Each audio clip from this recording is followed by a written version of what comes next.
अस्सलाम वालेकुम।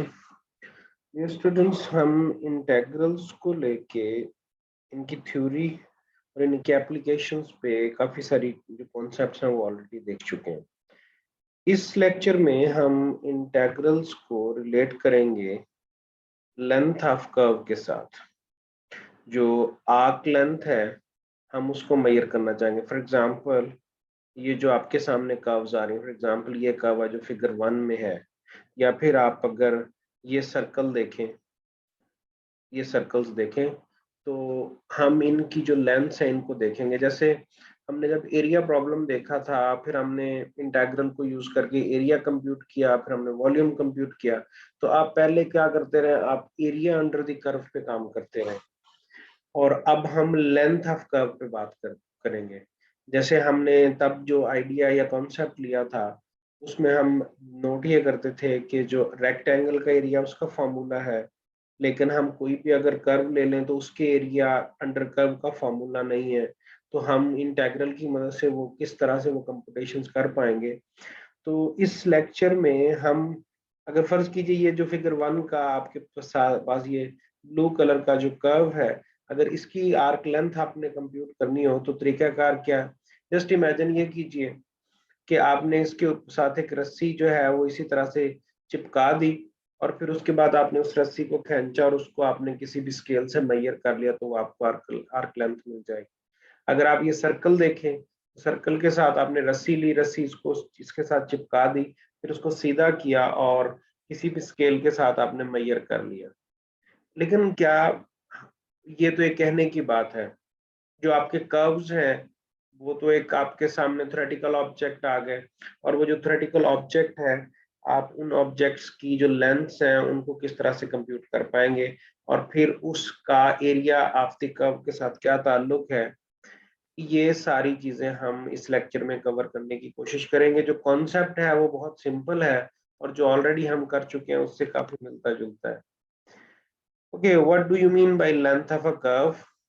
अब वो मैं आपको एक्सप्लेन कर चुका। What might we might think of fitting a piece of string to the curve in figure 1 and then measuring the string against a ruler। जैसे मैंने आपको एक्सप्लेन किया कि हम फिट कर दें उसके साथ साथ एक रस्सी को, और फिर उसकी जो स्ट्रिंग है उसकी हम मेजरमेंट कर लें रूलर की मदद से। But that might be difficult to do with much accuracy if we have a complicated curve। तो complicated curve के साथ तो ये मुश्किल होता चला जाएगा। We need a precise definition for the length of an arc of curve in the same spirit as the definition as we developed for the concepts of area and volume। तो area and volume पे हम कुछ काम कर चुके हैं। तो जैसे हमने वहां पे किया था, आपको याद होगा, जब हम एरिया ले रहे थे तो हमने वो छोटे छोटे वो जो रेक्टेंगल्स कंस्ट्रक्ट की थी, रेक्टेंगल्स के फिर एरिया को कंप्यूट सम किया था और फिर उस पर लिमिट अप्लाई की थी, तो हमें एरिया अंडर द कर्व मिला था। हमने वॉल्यूम पे भी एग्जैक्टली यही काम किया था। तो जो काम हमने वहां पे एरिया कंप्यूट करते वक्त किया या वॉल्यूम कंप्यूट करते वक्त किया, हम एग्जैक्टली वही थे जो है ना कॉन्सेप्ट उसको यूज करेंगे और आर्क लेंथ को कंप्यूट करेंगे। अब अगर जो हमारा जो कर्व है वो पॉलीगॉन हो, मतलब पॉलीगॉन का मतलब ये सर्कल टाइप चीज हो, जैसे ये जो आपके पास ये जो इंटरनली ये आपके पास है ना मैरून कलर का ये जो फिगर नजर आ रही है, this is a polygon. If we have this polygon तो हम तो इसकी जो लेंथ है उनको कंप्यूट कर सकते हैं। एक अगर आपको पता है और फिर आप एक की लेंथ मेजर करें और फिर मल्टीप्लाई कर दें सबके साथ, इमेजिनिंग कि जो पॉलीगॉन है इन सब की जो लेंथ साइड्स की लेंथ है वो इक्वल है। लेकिन सर्कल के बारे में क्या? तो हमारी अब यहाँ पे स्कीम क्या है कि पॉलीगॉन्स के बारे में इंफॉर्मेशन हमारे पास है, सर्कल को हम कंप्यूट करना चाहते हैं, तो हम क्या करेंगे कि हम पॉलीगॉन्स जो हैं उनकी जो साइड्स हैं उनका काउंट बढ़ाते जाएंगे। जैसे ये जो आपको ये एक स्क्वायर टाइप चीज नजर आ रही है, ये इस सर्कल के अंदर है, और इसकी अगर आप गौर करें तो 4 साइड्स हैं। अगर हम यूं करें कि जो स्क्वायर है इसका पैरामीटर कंप्यूट करें और फिर इसको हम पैरामीटर ऑफ इस सर्कल के साथ कंप्यूट करें, तो एरर अगर आप गौर करें काफी ज्यादा है। फिर अगर आप इस पे आ जाएं तो ये आप गौर करें ये हेक्सागोन है, इसका अगर आप पैरामीटर कंप्यूट करें और फिर इसको सर्कल के पैरामीटर के साथ कंप्यूट करें, जब पैरामीटर कह रहे हैं तो वो भी फिर आपको याद होगा वो भी आर्क लेंथ है। तो यहाँ पे जो एरर है ये कम होता जाता है। और फिर यहाँ पे जो आपकी पॉलीगॉन है उसमें अगर आपने साइज मजीद बढ़ा दी तो एरर आपका मजीद कम हो गया, और ये पॉलीगॉन में मजीद आपने साइज बढ़ा दी तो फिर आपका एरर जो है वो कम होते होते जीरो की तरफ कन्वर्ज करता चला जा रहा है। अब नोट करेंगे अगर आपके जो पॉलीगॉन्स हैं उनका जो साइड्स है अगर उनका काउंट n को अप्रोच करेगा तो जो एरर है वो अप्रोच करेगा जीरो को, तो फिर आप यहाँ से वही वाला जो कॉन्सेप्ट जो हम पहले स्टडी करते रहे वही सारी बातें रिपीट हो जाएंगी। अच्छा, अब हम इसका ना थ्योरेटिकल सेटिंग देखते हैं। फर्ज कीजिए जो कर्व हमने लिया उसको नाम दे दिया सी का, और जो कर्व की इक्वेशन है वो है जी y equals to f of x. मतलब x इंडिपेंडेंट वेरिएबल है और जैसे जैसे आप x की वैल्यूज चेंज करते जाते हैं आपके पास डिफरेंट वैल्यूज ऑफ y आती हैं, और जो कर्व है वो आपके पास ये ब्लू शेड, और ये जो कर्व है f, वो f जो है this is a continuous function, और जो x की वैल्यूज हैं वो a से स्टार्ट होती हैं और b तक जाके एंड हो जाती है। अब जो हमारा इंटरेस्ट तो था कि ये ब्लू वाला जो कर्व है इसकी लेंथ कंप्यूट कर सकें, और हम ये करेंगे कैसे? हम इसकी क्या पहले करेंगे एक पॉलीगोनल अप्रोक्सीमेशन। मतलब क्या कि हम मुख्तलिफ जो पॉइंट्स हैं उनके बीच में लेंथ्स को फिट करेंगे, और फिर अगर हम गौर ये करेंगे कि अगर हमारी जो अप्रोक्सीमेशन है ये बेटर हो जाए, यानी कि हम अगर ज्यादा से ज्यादा पॉइंट्स बीच में इन्वॉल्व कर दें तो जो कर्व की लेंथ है वो बेटर अप्रोक्सीमेट हो जाएगी, और अगर एक स्टेज ये आए कि हमारे जो पॉइंट्स हैं उनका काउंट इनफाइनाइट हो जाए तो हमारी जो आर्क लेंथ है वो और जो पॉलीगोनल अप्रोक्सीमेशन है इससे जो हमें लेंथ मिलेगी वो एग्जैक्टली एक जैसी हो जाएगी, सेम हो जाएगी।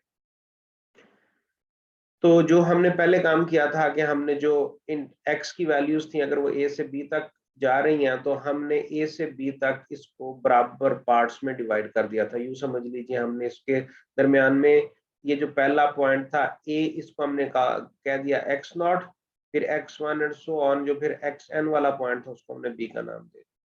और ये खास बात यह है कि x नॉट से x1 तक और x1 से x2 तक ये जो सारी लेंथ है ये बराबर है, और इसको हम कह देते हैं कि ये डेल x। फिर जो कोरिस्पॉन्डिंग, अब यहाँ पे हमें दूसरी चीज भी एक देखनी है कि जो आपका ये पी नॉट पॉइंट है इसमें एक वैल्यू तो आएगी आपकी एक्स नॉट की, साथ ही एक हाइट भी तो है, तो वो जो दूसरी क्वांटिटी है वो एक्स नॉट पे डिपेंड करेगी use with this equation y equals to f of x. फिर इसी तरह से अगर आप x1 देखो तो ये जो p1 है यहाँ पे x1 होगा और साथ x1 पे जो f ऑफ x की वैल्यू आती है वो आएगी। तो एक चीज आपको अब जहन में रखनी है कि जब आप एक्स आई चेंज करोगे तो जो एफ ऑफ एक्स आई है वो ऑटोमेटिकली चेंज होता जाएगा, और जो एफ ऑफ एक्स आई है वो डिपेंड कर रहा है एक्स आईज पे। तो हमने अब ये जो पॉइंट्स हैं इनमें हमें इंफॉर्मेशन होगी सिर्फ इसके एक्स कोऑर्डिनेट की, और जो वाई कोऑर्डिनेट है वो हम कंप्यूट करेंगे इस एफ ऑफ एक्स की मदद से।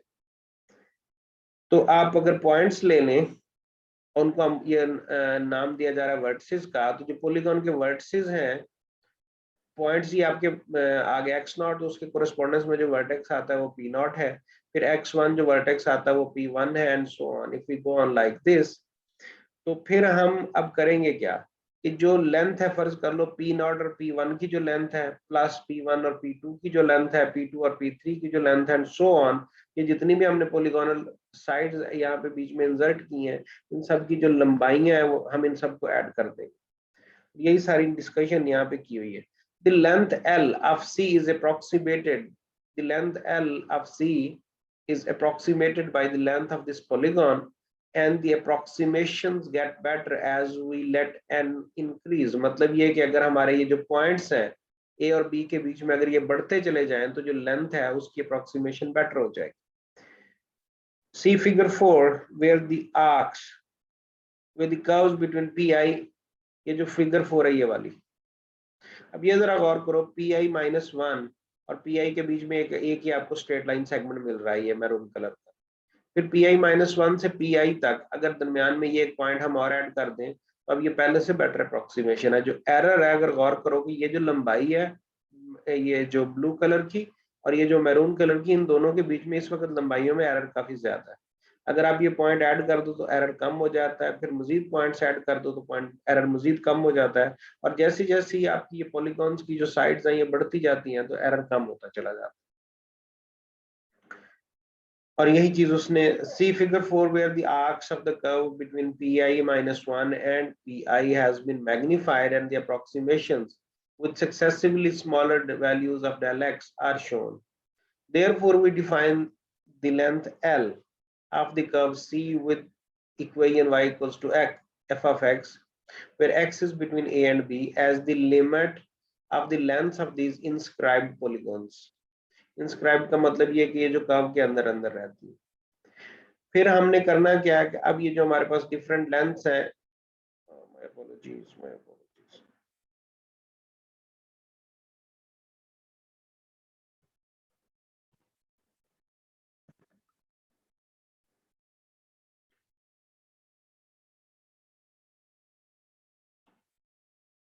जो हमें नोट ये करना है कि ये जो लेंथ्स है, ये जैसे देखिए ये पी नॉट से P1 तक की लेंथ, फिर P1 से P2 तक की लेंथ एंड सो ऑन, ये इनको ऐड कर रहे हैं। तो ये जरा अगर आप गौर करो, ये जो इक्वेशन 1 है इसमें क्या कर रहे हैं, L इज इक्वल टू, पहला काम क्या कर रहे हैं कि ये जो लेंथ है इनको ऐड कर रहे हैं और I की वैल्यू 1 से n तक चल रही है, बिल्कुल उसी तरह से जैसे हमने एरिया प्रॉब्लम में किया था। और फिर अगर n इन्फिनिटी को अप्रोच करे तो इसका मतलब ये है कि ये जो बीच वाले पॉइंट्स हैं ये बहुत ज्यादा बढ़ जाएंगे, तो जो हमें अल्टीमेटली जो लेंथ मिलेगी वो यही L मिल जाएगी। अब अगर इसका मतलब ये है कि जो इसका कॉन्सेप्ट है, अब जो एरिया प्रॉब्लम का कॉन्सेप्ट था that is exactly the same. अब हमने करना क्या है जी, ये आपको याद होगा कि जो दो पॉइंट्स हैं उनके बीच में जो लेंथ होती है वो उसका एक फार्मूला होता था जिसको आप डिस्टेंस फार्मूला कहते थे। वो आपको याद होगा, वो अगर पी नॉट के कोऑर्डिनेट्स हो ए नॉट बी नॉट और फिर इसी तरह से P1 के कोऑर्डिनेट्स हो A1 B1, वो आप उसका फार्मूला किया करते थे A1 माइनस ए नॉट का square plus B1 minus b not का स्क्वायर होल का स्क्वायर रूट। एग्जैक्टली उसी तरह से चलते चलते ये Pi माइनस 1 Pi, ये वाली जो लेंथ है ये आपको मिलेगी xi माइनस 1 का स्क्वायर प्लस yi माइनस 1 का स्क्वायर। और ये जो आपकी लेंथ है ये आप डेल x, ये वाली जो वैल्यू है ये आपकी आ गई डेल एक्स वाली, और ये वाली जो वैल्यू आ गई इसको हमने कह दिया जी डेल वाई। अब यहाँ पे हमें एक चीज ध्यान में रखनी है कि जो y की वैल्यू है वो x पे डिपेंड करती है। अब जब हमें इस बात का अंदाजा है तो ये जो डेल वाई आई है इसकी हमें रिप्लेसमेंट की तरफ जाना है। ये डेल वाई आई एक्चुअली है क्या, ये जी वाई आई किस चीज के बराबर था, एफ ऑफ एक्स आई के। वाई आई माइनस 1 किसके बराबर था, F of x i minus 1 के। तो यहाँ पे हम यूज कर रहे हैं मीन वैल्यू थ्योरम, जो पीछे हम थोड़ा सा डिस्कस कर चुके हैं ऑलरेडी। तो f of x i minus f of x i minus 1 is equal to f dash of x i star. ये जो एक्स आई स्टार है ये पॉइंट है एक्स आई माइनस 1 और एक्स आई के बीच का, और इस पे जो वैल्यू आती है फंक्शन की उसका डेरिवेटिव, और फिर उसको मल्टीप्लाई कर रहे हैं एक्स आई माइनस 1 के साथ। अब ये जो F of x i minus f of x i minus 1 है, ये यही वाला जो हमारा डेल वाई आई था ये उसकी वैल्यू आ गई हमारे पास। ये जो डेल वाई आई है ये अब आपके पास आ गया g f dash of x i star times del x. अब हम दोबारा से वो डेल एक्स की वैल्यू तो हमें डायरेक्ट पता चलती जाएगी, क्योंकि हम जैसे जैसे एन की वैल्यू बढ़ाते जाएंगे वो पॉइंट्स हमें मिलते जाएंगे। लेकिन ये जो डेल वाई आई है ये इसकी इंफॉर्मेशन हमें एक्स की मदद से मिलेगी। तो हमने अब क्योंकि वैल्यू हमारे पास हमने एक्स की ही यूज करनी है, इसकी जगह पे ये जो हमने ऊपर एक कंप्यूटेशन किया वहां से ये वैल्यू इसके अंदर डाल देते हैं। अब जब ये वैल्यूज डाल देते हैं तो ये डेल एक्स स्क्वायर यहाँ पे भी आ रहा है और इस पार्ट में भी आ रहा है, तो डेल एक्स स्क्वायर को कॉमन कर दिया और फिर स्क्वायर रूट भी उसका सेपरेट कर दिया, तो वो टर्म बाहर चली। और क्योंकि ये लेंथ है तो ये हमेशा ग्रेटर देन 0 होगी तो इसका स्क्वायर रूट फिर हम लिख सकते हैं। इसका मतलब क्या हुआ, ये जो L है हमारे पास इसकी वैल्यू ये लिमिट n अप्रोचेस इन्फिनिटी, ये वाला summation that is equal to limit n approaches infinity, और ये जो Pi माइनस 1 Pi इसकी वैल्यू ये हमने लिख दी, ये वाली जो वैल्यू है यहाँ पे डाल। और ये आपको याद होगा कि जब n इन्फिनिटी को अप्रोच करता है तो फिर ये वाली जो चीज है, ये वाली जो चीज है इस समेशन को हम इंटेग्रल से रिप्लेस कर दिया करते थे। तो ये अगर आप याद करें तो जो n है वो इन्फिनिटी को अप्रोच कर रहा है for the points between a and b, तो ये हमने इंटेग्रल लिख दिया जी a टू b, और ये 1 plus f dash of x whole square dx। फिर जो हमने कंप्यूटेशन की इसका मतलब ये कि जो आर्क लेंथ का फॉर्मूला है वो आर्क लेंथ का फॉर्मूला हमने ये लिख दिया कि अब जो लेंथ है वो आप इस फार्मूले से कंप्यूट कर सकेंगे, जबकि x की वैल्यू a और b के बीच में होगी और जो y है वो आपका f ऑफ x होगा। अब यहाँ पे अगर आपका y f ऑफ x की form y is equal to f of x वाली बात है, तो ये f डैश ऑफ x को हम dy by dx whole square भी लिख सकते हैं। तो जो ऊपर वाला फॉर्मूला है इसको हम इस नोटेशन में भी लिख सकते हैं। ये क्वेश्चन सॉल्व किया गया एग्जांपल 1, जिसमें एक सेमी क्यूबिकल पैराबोला है। सेमी क्यूबिकल पैराबोला का मतलब ये है कि ये वाला scenario y square is equal to x cube, और इन दो पॉइंट्स के बीच में जो कि 1 1 और 4 8 है, इनके बीच में हमने आर्क लेंथ कंप्यूट करनी। अब जो टॉप हाफ है, अब टॉप हाफ के लिए ये जो y स्क्वायर है, y स्क्वायर इमीडिएटली हमें ये बताता है कि ये जो सिमेट्रिक होगा अबाउट x एक्सिस। ओके, अब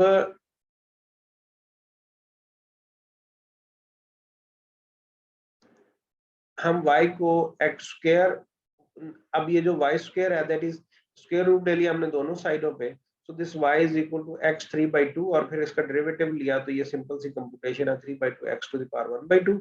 ये वैल्यूज हमने सब्स्टिट्यूट कर दी तो ये एक्सप्रेशन आ गया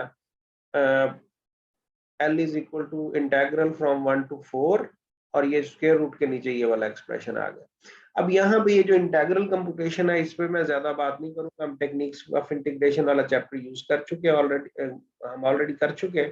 तो ये जो 1 + 9/4x है, इसमें हम इसको u से रिप्लेस कर देते हैं, फिर du कंप्यूट करते हैं और सिंपल सा एक इंटेग्रल है और आप यूं इस तरह से आर्क लेंथ कंप्यूट कर लेते हैं। जो हमने ऊपर कंप्यूटेशंस की थी उसमें y equals to f of x वाली बातें थी। अगर आपका एक्सप्रेशन बदल जाए और x हो जाए g ऑफ y टाइप में, तो फिर ऊपर आपका चल रहा था जो लिमिट थी वो x के लिए थी कि 8x जो है वो a से b तक है, तो यहाँ पे वो आ जाती है y के लिए जो कि c to d है, और जो उधर था y is equal to f of x, तो यहाँ पे आ गया x is equal to g of y। बाकी सारी शराइत अगर सेम रहे तो ये L जो आपके पास आ गया, ये इस एक्सप्रेशन से हम कंप्यूट कर सकते हैं। तो इस मतलब ये कि जो पहले y का काम था वो x करेगा और जो x का काम था वो y करेगा। तो ये क्वेश्चन है, इसमें हमें length of arc of the parabola compute करनी है 0 0 से लेके 1 1 तक। तो ये हम इन वैल्यूज को x को y स्क्वायर के बराबर लिखा और फिर dx by dy is 2y, ये वैल्यूज रिप्लेस की, उसके बाद ट्रिग्नोमेट्रिक सब्स्टिट्यूशन यूज की और फिर यूं जो टेक्निक्स ऑफ इंटीग्रेशन में हम जो चीजें पढ़ चुके हैं उनको यूज करते हुए हमने एल की वैल्यू कंप्यूट कर। तो आर्क लेंथ की अब आपने गौर ये करना है कि जो इसकी सारी की सारी फिलोसफी है वो सेम है।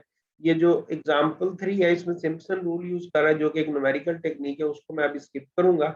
जिसका पहला पार्ट है ए पार्ट, उसको आप कर लेंगे, जिसमें आप ये जो फॉर्मूला है उसको यूज करेंगे। फिर जो बाज़ औक़ात होता क्या है कि जो x की वैल्यू है वो a से b की बजाय आपको ये कहा जाता है कि a से ये जो b पॉइंट है ये हम आपको नहीं बता रहे, ये अगर x चेंज होता जाए तो क्या, मतलब x की वैल्यू a से बड़ी है और ये जो b है इसको हम फिक्स ना करें, मतलब ये जैसे जैसे आगे बढ़ता चला जाए तो फिर हम इंटेग्रल, ये जो इसका मतलब ये है कि जैसे जैसे x की वैल्यू आगे जाएगी तो आपकी आर्क लेंथ बढ़ती जाएगी। तो फिर हम कहते हैं जी ये जो आर्क लेंथ है ये आपका फंक्शन हो जाता है x का, मतलब जैसे जैसे x बढ़ेगा आपकी आर्क लेंथ भी बढ़ेगी। तो फिर इसका मतलब ये जो आर्क लेंथ है वो x वाले पॉइंट पे डिपेंड करती है। उस सूरत में हम क्या करते होते हैं, उस सूरत में हम ये करते हैं कि जो जो b है उसकी जगह पे x आ गया और ये जो वेरिएबल है इसको हम चेंज कर देते हैं ताकि अल्टीमेटली आपका जो आंसर है वो x की फॉर्म में आए। बाकी कुछ भी चेंज नहीं हो रहा, बाकी सारी चीजें एज इट इज हैं जैसे हम ऊपर डिस्कस कर चुके हैं। तो ये जो एस एफ एक्स है ये है जी a to x 1 + f dash of t whole square और इस सारे का स्क्वायर रूट dt। और अगर आप fundamental theorem of calculus use कर लें जो कि हम ऑलरेडी पढ़ चुके हैं, तो ds by dx इस एक्सप्रेशन के बराबर आ जाएगा और ये जो फिर आपका f डैश ऑफ x है ये dy by dx के बराबर। और यूं ये हम इसका डिफरेंशियल अगर यूज कर लें तो ds जो है उसकी वैल्यू आ गई 1 + dy by dx whole square dx। और फिर अगर आप इसका स्क्वायर रूट रिमूव कर दें तो जो ds स्क्वायर है that is equal to dx square plus dy square. अब ये जो डिफरेंशियल है इसकी भी जरा स्टोरी समझ लें कि ये जो ds है ये आपकी ये वाली लेंथ हो गई और dx आपकी ये वाली लेंथ हो गई और dy आपकी ये वाली लेंथ हो गई। तो ये जो आपका ds है वो आपको यूं इंटरप्रिटेशन दे रहा है। एक चीज अगर आप गौर करें कि अगर ये लेंथ कम होती चली जाए तो फिर आपका ये जो एरर है ये एलिमिनेट होता चला जाएगा और हमारे आंसर्स बेटर आना शुरू हो जाएंगे। इस क्वेश्चन को देखिए जी, एग्जांपल 4, जिसमें find the arc length of the function for this curve, और कर्व क्या है जी, x square minus 1/8 log x, taking, जिसमें इनिशियल पॉइंट आपको दिया गया है और हमें आर्क लेंथ फंक्शन कंप्यूट करना है, तो जो पॉइंट बी है वो हमारे पास नहीं है। तो एफ ऑफ एक्स की वैल्यू हमारे पास आ गई, एफ डैश ऑफ एक्स भी हमने कंप्यूट कर लिया, 1 plus f dash of x, ये होल स्क्वायर भी कंप्यूट कर लिया। ये वैल्यूज पुट करने के बाद इनिशियल पॉइंट हमारे पास 1, ये जो पी नॉट है वहां से पता चल गया 1, और जो टर्मिनल पॉइंट है वो एक्स पे डिपेंड कर रहा है, तो यहाँ पे हमने लिख दिया एक्स। जो वैल्यूज है एक्स को टी से रिप्लेस करके यहाँ पे वैल्यूज हमने प्लग इन कर दी, और फिर इनकी सब्स्टिट्यूशन के बाद हमें ये वाला फंक्शन मिल गया, x square plus 1/8 log x minus 1। तो अगर आपको किसी भी पॉइंट तक, मतलब अगर आप x की कोई भी वैल्यू डाल दोगे तो वहां तक आपको आर्क लेंथ की वैल्यू मिल जाएगी। तो मैं इस सारे को अब यहाँ आगे एक्सरसाइज और सिमिलर क्वेश्चंस हैं, और जो इसके बाद आगे है वो सरफेस ऑफ रेवोल्यूशन वाला कॉन्सेप्ट है। और वो सरफेस ऑफ रेवोल्यूशन वाला जो कॉन्सेप्ट है ये एग्जैक्टली वही टॉपिक्स थे जब लॉकडाउन हुआ तो हम अपने क्लासरूम में कर रहे थे। तो जो सरफेस ऑफ रेवोल्यूशन का टॉपिक है उसको और इस कॉन्सेप्ट को साथ मिला के आपको कराऊंगा। जो ये जितनी डिस्कशन हमने की, इस सारी डिस्कशन में आपका कोई क्वेश्चन होगा तो आप मेरे साथ डिस्कस करेंगे, और मैं अब आपको डेली जो है ना कोई नया लेक्चर पढ़ाऊंगा, ताकि जो हमारा इंटीग्रेशन का बेसिक मैंने आपको कॉन्सेप्ट क्लियर करा दिए। अब इंटीग्रेशन में अगर जो डिफरेंट चैलेंजेस हैं, फॉर एग्जांपल इम्प्रॉपर इंटेग्रल है या न्यूमेरिकल टेक्निक्स हैं या सरफेस ऑफ रेवोल्यूशन का क्या जिक्र आता है, तो वो आने वाले दिनों में आपके साथ डिस्कशन जारी रहेगी। तो एक्सरसाइज में जो सिमिलर क्वेश्चंस हैं वो आप ट्राई करेंगे, और इस लेक्चर के हवाले से आप लोग 3 एमसीक्यूज बनाएंगे और 2 शॉर्ट क्वेश्चंस बनाएंगे। और जो आपकी बुक के एंड पे जो हर चैप्टर के कॉन्सेप्ट चेक के साथ कुछ क्वेश्चंस दिए हुए हैं, तो वो भी जो कॉन्सेप्ट चेक में इस टॉपिक से जुड़े हुए जितने भी क्वेश्चंस हैं उन सारों क्वेश्चंस को भी आप देखें। खुदा हाफिज। इस वीडियो को यहीं पे रोक रहा हूँ।